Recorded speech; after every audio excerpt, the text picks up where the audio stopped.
జనసేన అధ్యక్షుడు పవన్ కళ్యాణ్ పై కాపు ఉద్యమ నేత మాజీ మంత్రి ముద్రగడ పద్మనాభం ఫైర్ అయ్యారు.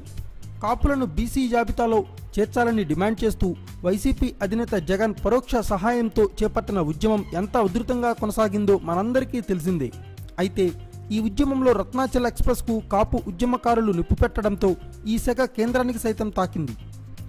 ఆ తర్వాత నెమ్మదిగా ఉద్యమాన్ని చల్లార్చిన బాబు కాపులకు బడ్జెట్లో 1000 కోట్ల రూపాయలతో ప్రత్యేక నిధిని ఏర్పాటు చేయడంతో పాటు అన్ని రంగాల్లో సమప్రాధిక్యం కల్పిస్తామని బాబు హామీ ఇవ్వడంతో ఈ వివాదం సద్దుమణిగింది. అయితే ఆ సమయంలో కాపు ఉద్యమానికి జనసేన పార్టీ అధినేత పవన్ కళ్యాణ్ ఏ రోజు సహకరించలేదని ముద్రగడ పద్మనాభం విమర్శించారు.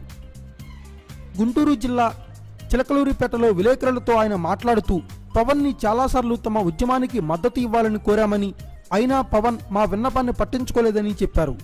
ఎవరిని బతిమలాడాల్సిన అవసరం తమకు లేదని అన్నారు. కాపు ఉద్యమానికి మద్దతు తెలపాలని పవన్ కళ్యాణ్కు గతంలో ఆహ్వానం పంపినా స్పందించలేదని, కొంతమంది రానంత మాత్రాన తమ ఉద్యమం ఆగిపోదని, బొట్టు పెట్టి మరీ పిలిచేందుకు ఇది ఎవరి ఇంట్లోనో జరుగుతున్న పెళ్లి కాదని ముద్రగడ విమర్శించారు. Thanks for watching. Please subscribe our channel.